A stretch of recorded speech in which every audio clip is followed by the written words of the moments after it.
त्याच्यामध्ये म्हणजे मला पण एक सांगू, मी आणि शिल्पा शेट्टी मग कादर खानच्याकडनं फावल्या वेळामध्ये काय करणार, मग आम्ही त्यांच्याकडनं उर्दू शिकायचो. ओ वाव. तर ते आम्हाला मग उर्दू शिकवायचे. म्हणजे आम्ही वा. असा आमचा वेळ तसा आणि कादर कारणीभूत खान लावला. खूप उत्तम लिहायचे अगदीच त्यामुळे, अगदीच आणि त्यांचं हिंदी खूपच अगदीच छान होतं. खूपच छान. मग आम्ही दोघी जण आमचा वेळ तसा हे करायचो, कारणी लावायचो. शिल्पा शेट्टी कशी होती? अरे खूपच गोड आहे ती. ती मला मराठी खूपच. आवडतं, पण ती बोलते पण ना, आणि हो त्यावेळेला हो बोलायची हो ती. हो, बोलायची बोलायची. खूपच गोड आहे ती.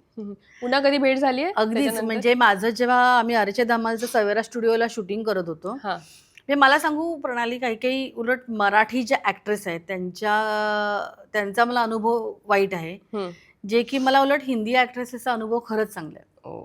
आणि त्या काय खरंच म्हणजे खूप डाऊन उदाहरण टू सांगशील? अर्थ आहेत. कसं म्हणजे काय, कशा आता असतात? म्हणजे कित्येक मराठी आर्टिस्ट आपण एकत्र काम केलेले, लहानपणापासून मी एकत्र वाढलेलो आहोत. पण तरी समोर आल्यानंतर असं म्हणजे कोण तू? स्माइल नाही, मी नाही ओळखत ॲटिट्यूड. तुला. हां, मी ओळखतच नाही तुला. अशा झोनमध्ये असतात. पण तेच आम्ही ज्या सवेराला आरेच्या धमालचं आमचं शूटिंग चालू होतं, तर ही व्हॅनिटीमध्ये होती. आम्ही मेकअप रूममध्ये होतो. तर मग तिने जस्ट नॉर्मल विचारतात तेव्हा, काय किसका चल रहा है वगैरे असं तिने विचारलं वगैरे असं. आणि मी पण म्हटलं की कोणाचं आहे आज तिथे फिल्मचं, कोणाचं आहे? तर शिल्पा शेट्टीचं वगैरे.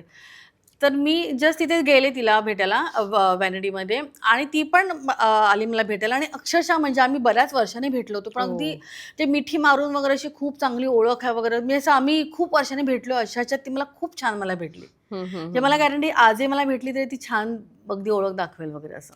हा हा. इतकी गोड आहे ती. म्हणजे कुठेच ॲटिट्यूड नाही, काही नाही.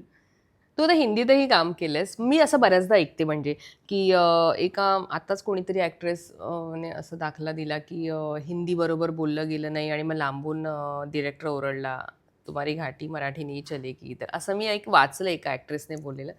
तू हिंदीत काम केलेस तेव्हा तू हिंदीवर कसं काम केलंस स्वतःच्या, आणि तुझ्या हिंदीत कसा फरक पडतो? तू आत्ता म्हणालीस की कादर खान यांच्याकडनं आम्ही हो. उर्दू शिकलो आणि हे. पण हिंदीविषयी सांगेल, हे खरंच असं असतं की तिथे तो एक न्यूनगंड आहे, मराठी अगदीच, लोक. अगदीच. पण ही गोष्ट मला खूपच खटकते. फक्त हिंदी इंडस्ट्रीमध्ये कसं आहे, एखादा मराठी आर्टिस्ट जेव्हा हिंदी बोलतो, तेव्हा त्यांच्यामध्ये मराठी ॲक्सेंट त्यांना दिसतो. पण मी नेहमी म्हणते, की आपल्या हिंदी इंडस्ट्रीमध्ये जसे पंजाबी आहेत, जसे साऊथ गुजराती इंडियन आहे, आहेत, साऊथ साऊथ इंडियन आहेत, बेंगोली आहेत.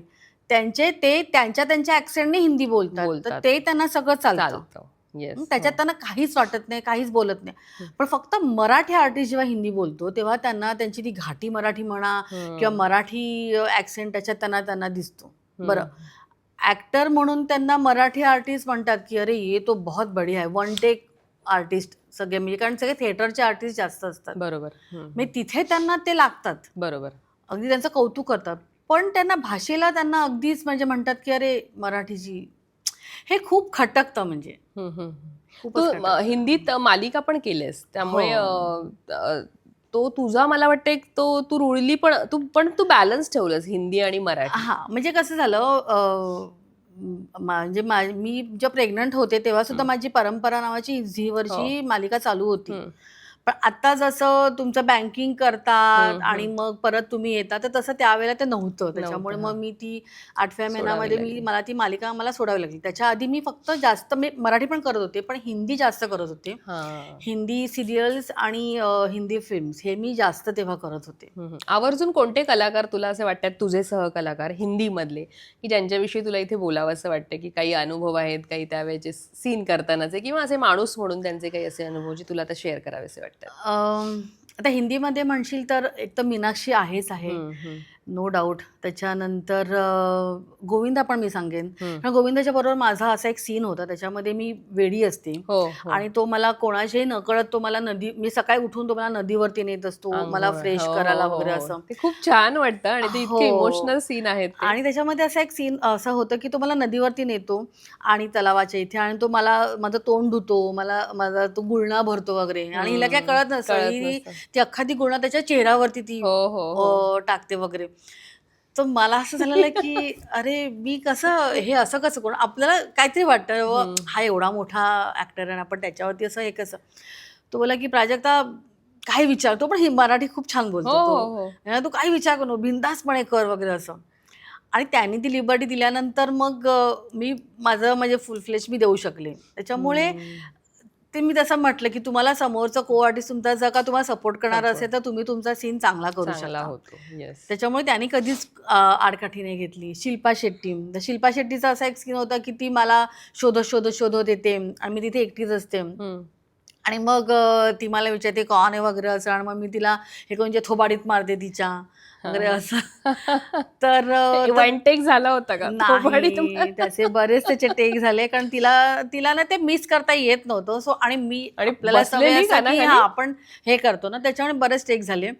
तर शिल्पाने सांगितलं मला की प्राजक्ता अभी दे दो मुझे लगाओ असं केल्यानंतर मग ते झालं. पण मग तिथे तिने काहीच हे केलं नाही वगैरे असं. मीनाक्षी तर आहे जॅकी, म्हणजे जॅकी जॅकी श्रॉफ यांच्यासोबत कोणतं अंगार फिल्म केली होती मी ओ, ती. अंगारमध्ये त्याच्यामुळे त्याची बहीण होती मी. आणि ते पण छान आहेत ना असे खूप? अगदीच म्हणजे जॅकी आजही माझ्या कॉन्टॅक्ट मध्ये आहे. हो हो. वा, सांग ना त्यांच्याविषयी काही आठवणी तुझ्या असतील, तुझे किस्से सिनेमाचे विषयीचे किंवा माणूस म्हणून नंतर माणूस म्हणून तर बापरे अफलातूनच आहे, म्हणजे प्रश्नच नाही. म्हणजे मी बघितले आमचं अंगारचं शूटिंग जसं बरीच वर्ष चालू होतं. जिथे आज मी जसं म्हटलं की राजीना जिथे मी भेटायला गेले होते त्या तिथे आमचा अख्खा अंगारचा सेट होता. तर त्या तिथे आम्ही म्हणजे असं पडीक असायचो अंगारच्या सेटवरती कारण चालू असायचं काम आपलं, आरामात सगळं चाललेलं असायचं वगैरे. आणि तिथे जॅकीला भेटायला बरेच जण यायचे वगैरे असं. जॅकी दादा जो सगळ्यांना भेटायचा वगैरे आणि त्याला कोणीही काही मदतीचं विचारलं ना की तो काही मागचा पुढचा विचार न करता तो त्यांना मदत करायचा.